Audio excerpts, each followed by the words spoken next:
Star Citizen just used one of their latest Inside Star Citizen promotional episodes to showcase the team failing. Normally, Star Citizen's weekly YouTube content is used to showcase the game's triumphs and hype up upcoming tech, so it's interesting to see them showcase a failure. But fans have been loving it and praising them for the transparency. This game project describes itself as an open development process, where fans should more or less be aware of what's going on behind the scenes. But this often isn't the case, and for the most part, fans are in the dark when it comes to some of the progress and failures happening behind the scenes. At the end of the day, CIG needs to keep pulling in fan funding, so to risk showing the game in a negative light could impact that. And by its own nature, there is incentive to basically not be too transparent when it could impact the perception of the game, but perhaps they're easing up on this. The last episode of Inside Star Citizen showcased a review gate failure of the new Santok Yai alien fighter craft, a very cool looking ship that will better round out the alien combat ship lineup, but its unconventional design of rotating thrusters and a ball-style cockpit has led to a lot of first-time challenges for the devs. It was interesting to hear them describe their internal failure rates, but also how their internal review system did its job in preventing them from moving forward with a project that just wasn't in a good enough state. They also mentioned that the review failure happens fairly frequently, so it's not like this was a rare or unexpected issue, but nonetheless it was nice to see some transparency with the process. I think a large portion of Star Citizen fans are older, working professionals who can handle seeing the inner workings of a development process even when it's not a successful outcome. That said, this is a pretty light failure compared to some of the more catastrophic things that could happen. Like if their next major tech push towards server meshing hits a huge roadblock, would we also be hearing about this failure?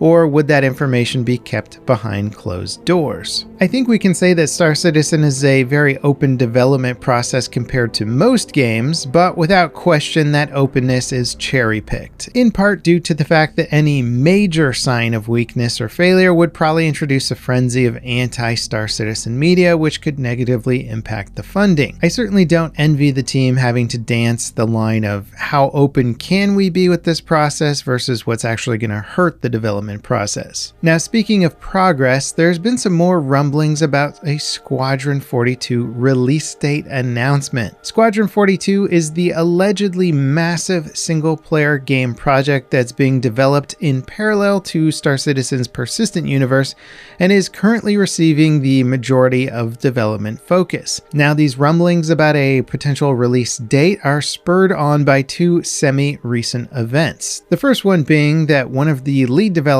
estimated a 2-year release window at a casual Bar Citizen meetup event. This event was about 8 months ago, which means that if this prediction was accurate, well, that marketing and hype should be starting to ramp up, well, pretty soon. The other event is that Squadron 42's game package has been removed from purchase on the RSI website, and it's been explained that it's going to see a price update when it comes back. However, it's still not back on sale after a significant period of time, which sounds like maybe there's some more preparation going on, because, I mean, why remove something to update the price? You just update the price and call it good, right? It definitely seems like other factors are in play here. Now, the yearly fan event CitizenCon is slated to take place towards the end of October this year, which might make for a great place to showcase or announce the release date for this game. So if there's a big announcement in the works, that seems like the most opportune time to make it. Now, beyond these more ethereal subjects, the much more tangible Hull C was also showcased in the latest ISC. This ship is releasing with the upcoming 3.2 patch and will be by far the most capable hauling vessel in the game, at least when it comes to hauling quantity. In fact, while its cargo racks are extended, it looks extremely long, possibly able to rival some of the longest flyable ships like the 890 Jump. But we'll have to wait and see what the actual final dimensions are. The ship itself looks fantastic. It's much larger and more detailed than I ever thought the whole series would be, and it features some awesome transformation visuals and even a very brief showcase of the cargo loading process. That portion of the demo did look a little bit placeholder, where the ship flies into a loading zone in space and then cargo seems to magically appear on the outside of the ship. That said, if they need to make some of the loading stuff placeholder for the moment just to get the ship into the game, that's absolutely fine by me. What wasn't mentioned during the video was anything about the new hauling missions, which seem imperative to make this ship fill its role. Players were quick to point out that the current trading supplies won't even be able to fill up the volume of this ship, making it somewhat pointless to use over a smaller vessel. It's also unclear if you'll be able to unload at a ground base installation, as the whole series has always been designed more about space freight without planetary landings being a major consideration. However, with just about all the major trading spots in the game needing at least one end of that supply and demand route to be on a planet, it's hard to know if this ship will integrate with the current trading system. Hopefully there's an upcoming ISC that will announce new hauling missions for this ship and other hauler ships in the game. Speaking personally, I've been waiting forever for some sort of hauling gameplay loop. We do know that the devs are working on this specifically, and it's been alleged that it would be tied into the whole series of ships, so maybe we'll see an announcement soon. I made a video a while back showing the space truck and lifestyle in Star Citizen, and while it is fun to haul things around the verse and sell them for more at different outposts,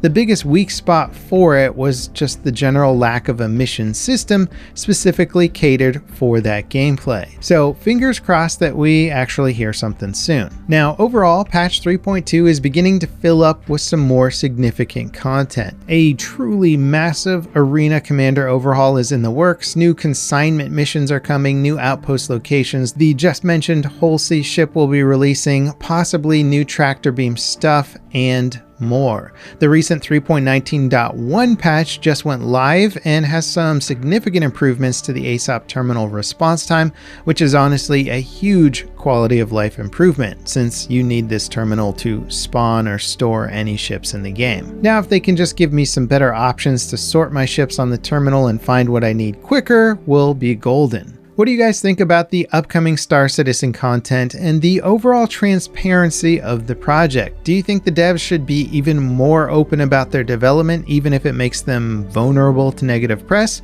or should they keep playing it more strategically? And what about Squadron 42? After so many years of missed release dates and rumors, do you think it could actually be right around the corner? Let me know in the comments. And next up, check out that space trucking video I was talking about, where we live the life of a space trucker. As always, thanks for watching, and I'll see you guys next time. This is Level Cap signing off.